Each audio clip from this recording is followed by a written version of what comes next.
नमस्कार, सुप्रभात। या ठिकाणची आठवण म्हणजे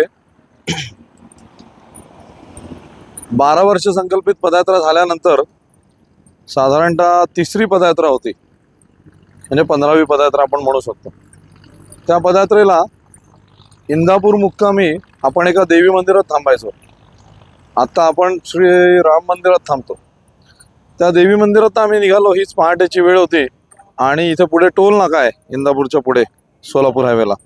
त्या टोल नाक्यापर्यंतचा जो प्रवास असतो पहाटेचा, तो आपला थोडासा वेगात असतो आणि चांगलं गजर वगैरे करत सगळ्यांचा पहाटेचा मूड म्हणतो आपण, तो एकदम चांगला असतो।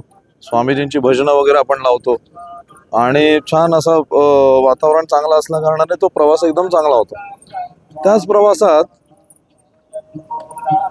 आम्ही सगळे चाललेलो होतो पदयात्री, आणि आमच्यासोबत काही मॉर्निंग वॉक करणारे सुद्धा चालत होते। एक दोन जण पुढे, एक दोन जण पुढे, काही मागे, असं चालू होतं। टप्प्याटप्प्याने पुढे मागे होत होतं। प्रत्येकाचा वेग जसा असेल तसा त्यानुसार।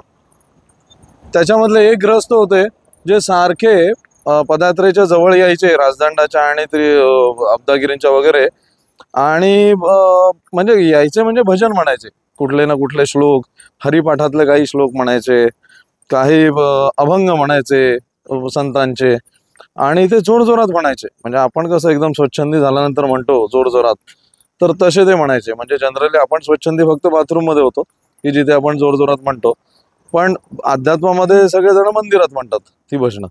तर ते त्या नादातच, मॉर्निंग वॉकच्या नादात, कदाचित त्यांना तो आनंद झालेला का काय झालेला माहित नाही, पण ते तशी भजनं खुलून म्हणत होते।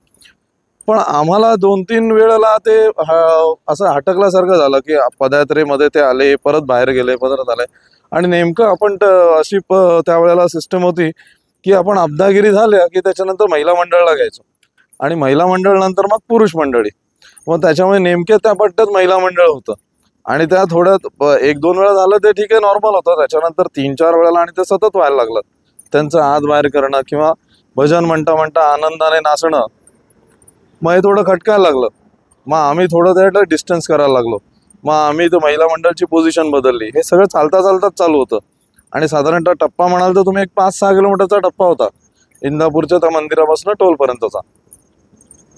आणि हे सगळं घडत असताना आमच्या मनात वेगवेगळ्या शंका येत होत्या की अरे काय असेल, काय होईल, कसं होईल, काय होईल, असं चालू होतं। पण सगळे नामस्मरण करतात, सगळ्यांचं नामस्मरण चालू आहे, आणि सद्गुरूंवरती दृढ विश्वास, अशा पद्धतीने हे सगळं चालू होतं पदयात्रा।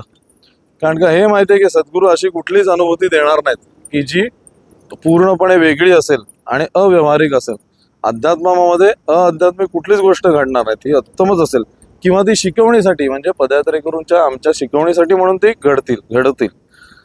तर असं करता करता आम्ही टोल नाक्याच्या जवळ पोहोचलो, आणि अचानक तो जो व्यक्ती होता, पुरुष व्यक्ती होता, तो वेगाने पुढे गेला, आणि त्याचा वेग इतका होता की आम्ही सगळे तसेही ताशी 5 किलोमीटर वेगाने चालत होतो, तो आमच्या दुपटीच्या वेगाने चालायला लागला। म्हणजे तो 10 किलोमीटरच्या वेगाने चालत असेल, आमच्या समोर तो झप पुढे गेला, आणि पुढे जाऊन तो काय करेल असं आम्हाला थोडंसं भीती वाटायला लागली, किंवा साशंकता आली की अरे हा एवढा जोरात गेला एकदम अचानक।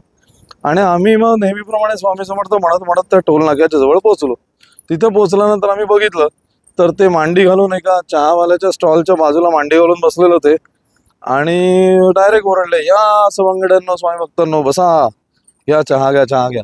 आणि त्यांनी आम्हाला चहा पाजला आणि आम्हाला नमस्कार करून निघून गेले। मग नंतर आम्हाला प्रश्न पडला, बाबा इतका वेळ आम्ही ज्याच्याबद्दल असं मत व्यक्त करत होतो तो तर आमचा अन्नदाता निघाला।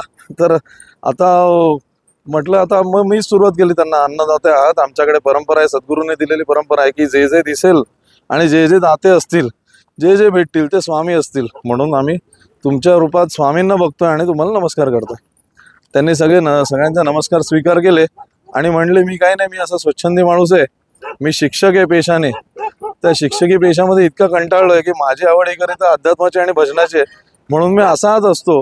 कधी कधी तुम्हाला त्याचं कदाचित वर्तन माझं वेगळं वाटलं असेल, त्याच्याबद्दल त्यांनीच आमच्याकडे क्षमा मागितली, आणि तो विषय आमच्यासाठी पण कायमस्वरूपी आठवणीत राहून गेला। आता ते लक्षात आलं म्हणून तुमच्यासोबत सांगितलं। धन्यवाद, नमस्कार, श्री स्वामी समर्थ, जय हो स्वामी हो।